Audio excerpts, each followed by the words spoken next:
First launch of Starship, a successful failure.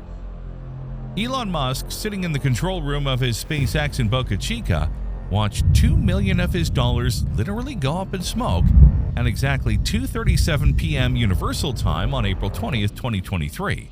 Starship, the world's largest and most powerful rocket, had in fact just exploded 30 kilometers above his head.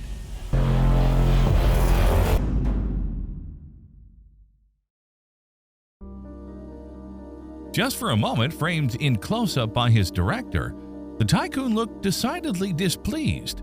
Then a smile, his fingers grazing his smartphone. "Congratulations, everyone. We learned a lot today. Soon we will be ready for a new launch. In the meantime, we will improve reliability."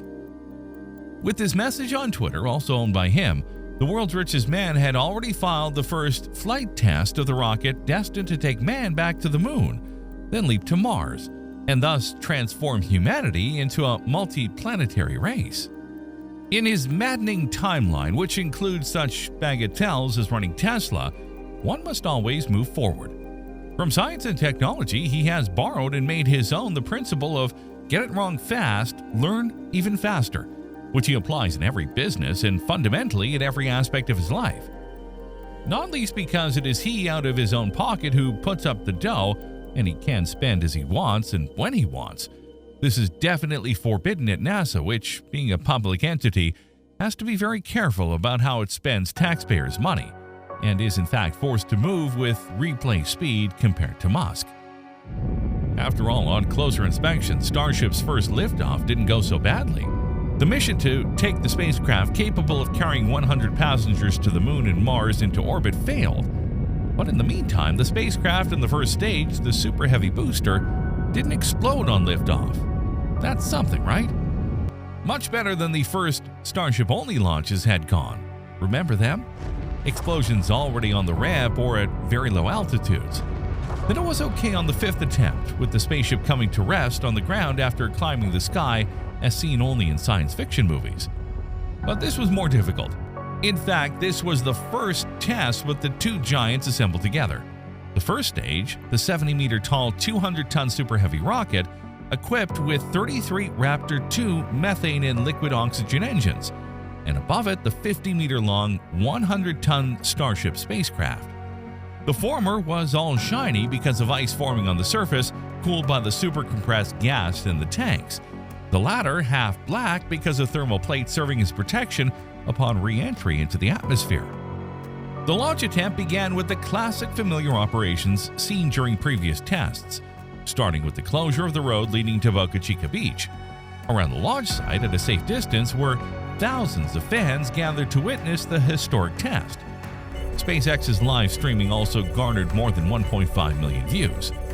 Once SpaceX was ready, local police forces began checking the Boca Chica Beach and surrounding area to make sure no unauthorized personnel was in the area during the launch attempt. As with the aborted attempt 3 days earlier, the countdown was halted with less than 40 seconds to go.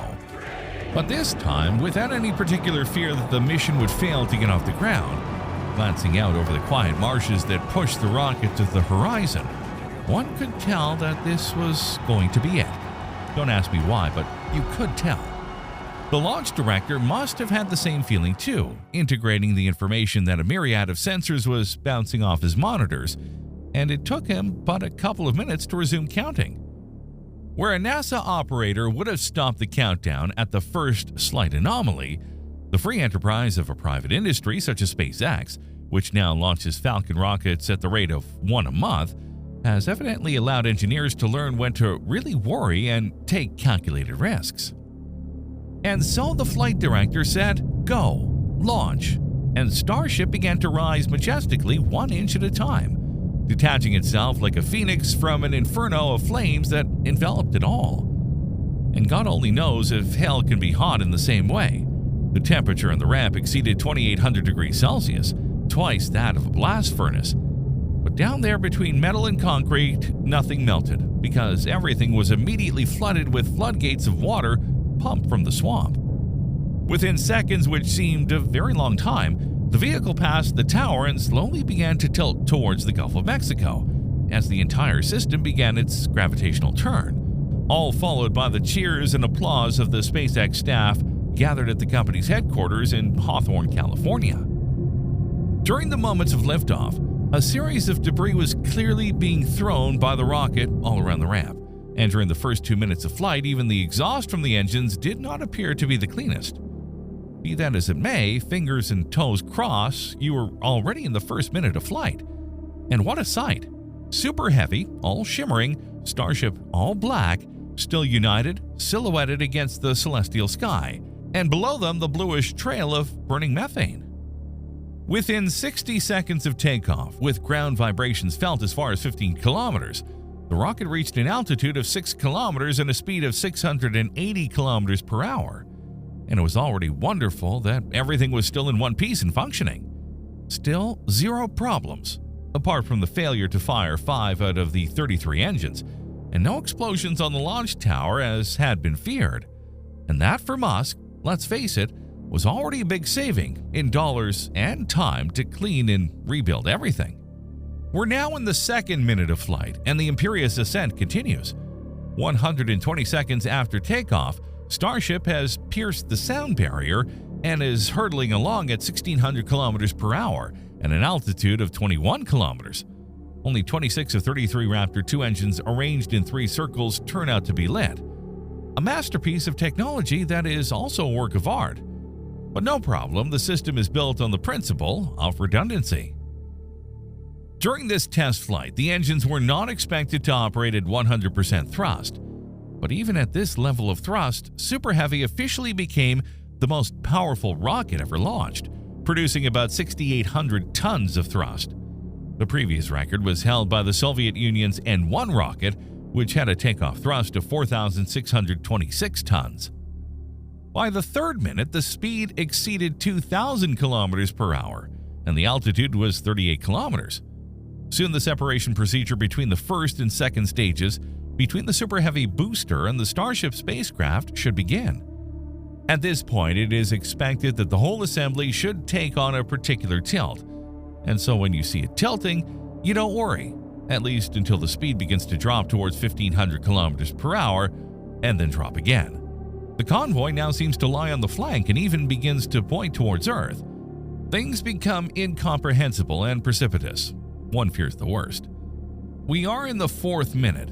Those following from home were lucky enough to be there among the thousands of spectators stationed 3 kilometers from the base begin to pray nervously in ancient Aramaic.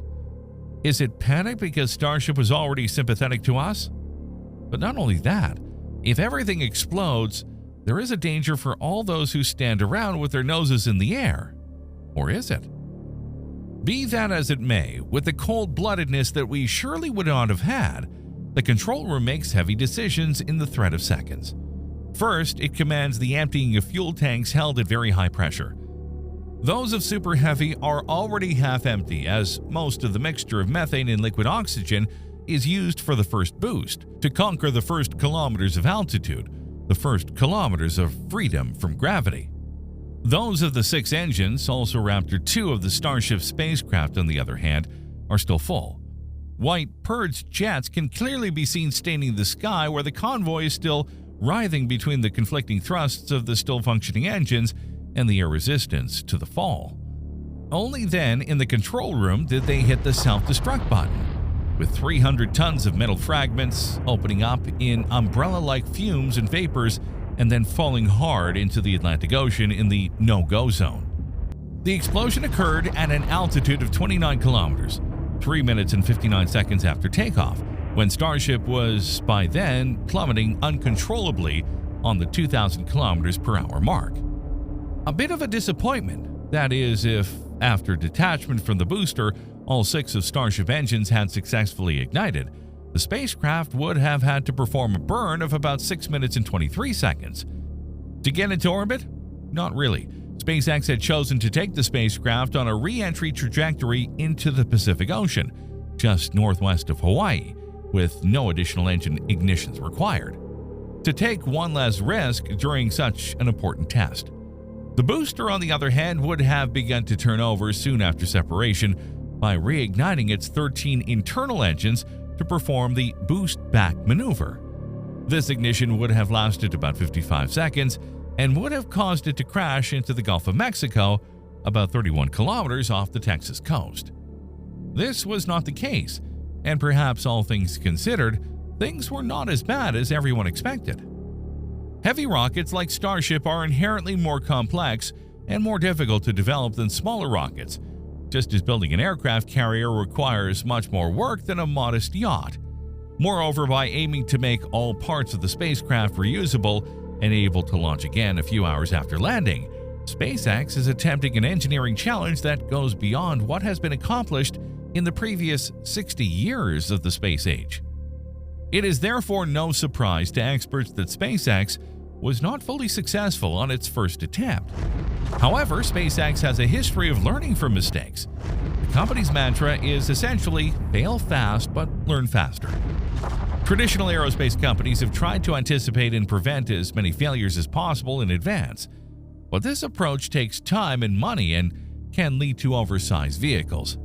SpaceX, on the other hand, is more like a Silicon Valley software company, starting with an imperfect product that can be improved quickly. A couple of years ago, you will no doubt remember, because of these spectacular launches, the company took a similar approach to fine-tune the landing procedure for Starship. In a series of tests, Starship prototypes were launched to an altitude of about 10 kilometers before shutting down the engines. Then followed the famous belly fall and deadfall to slow its speed before getting vertical again and firing up the engines again for landing. The first few launches resulted in disaster before an attempt finally succeeded. After all, SpaceX, as one of the most valuable private companies, has a large financial cushion to absorb setbacks. Unlike its early days when the first 3 launches of its original rocket, the small Falcon 1, failed to reach orbit. On that occasion, Musk scratched the bottom of his available funds to finance a 4th launch. If it had failed, SpaceX would have ceased operations, and the 4th launch succeeded perfectly. In short, it often takes a lot of luck as well. For my part, I can only say it would have been great if it had not blown up, but it was still great. And see you not until next fall at the earliest for the next attempt.